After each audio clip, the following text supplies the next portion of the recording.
ഇന്നലെ ചിങ്ങ ഒന്നായിരുന്നല്ല. അപ്പൊ നമ്മളും എല്ലാവരെ പോലെയും ചിങ്ങ ഒന്ന് പ്രമാണിച്ച് അമ്പലത്തിലേക്ക് ഒന്ന് പോയിട്ടാ.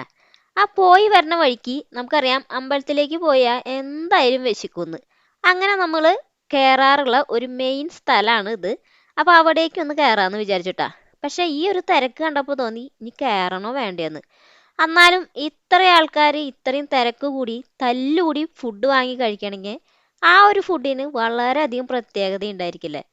അപ്പൊ നമ്മളും വിചാരിച്ച് എന്നാ ഇവിടുന്ന് തന്നെ ഫുഡ്ന്ന്. അങ്ങനെ ദേ നമ്മൾ എത്തിപ്പെട്ട സ്ഥലം ഏതാണെന്നറിയോ? നമ്മുടെ രാമേശ്വരം കഫേയാണ് കേട്ടാ.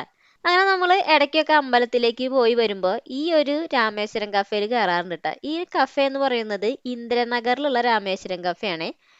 പിന്നത്തെ കാര്യം എന്താന്ന് വെച്ചിട്ടുണ്ടെങ്കിൽ ഇവിടെ ഇരിക്കാനൊന്നും അത്ര സ്ഥലമൊന്നും ഉണ്ടാവില്ല. ഇതേപോലെ നിന്ന് കഴിക്കണം. ഇനി പകുതി ആളുകളും പുറത്തൊക്കെ ഇരുന്നിട്ടാണ് ട്ടോ കഴിക്കുന്നത്. പിന്നെ ഇതിന്റെ ഭക്ഷണത്തിന്റെ ഒരു കാര്യം പറയുകയാണെങ്കിൽ ഒരു ചട്നി ചമ്മന്തി ഒക്കെ ഉണ്ടല്ലോ, അടിപൊളിയായിട്ടുള്ള ഒരു ടേസ്റ്റ് ആണ് ട്ടാ.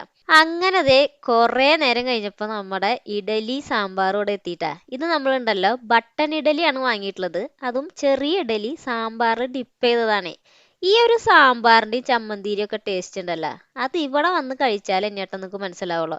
അപ്പൊ ബാംഗ്ലൂർക്ക് വരുമ്പോൾ നിങ്ങൾ മസ്റ്റ് ആയിട്ടും ഈ ഒരു രാമേശ്വരം കഫേയിൽ കയറിയിട്ട് ഫുഡൊക്കെ ഒന്ന് ട്രൈ ചെയ്ത് നോക്കണേ. ഇനി ബാംഗ്ലൂർ ഉള്ളവരാണെങ്കിലും ഒന്ന് ട്രൈ ചെയ്ത് നോക്കണം കേട്ടോ.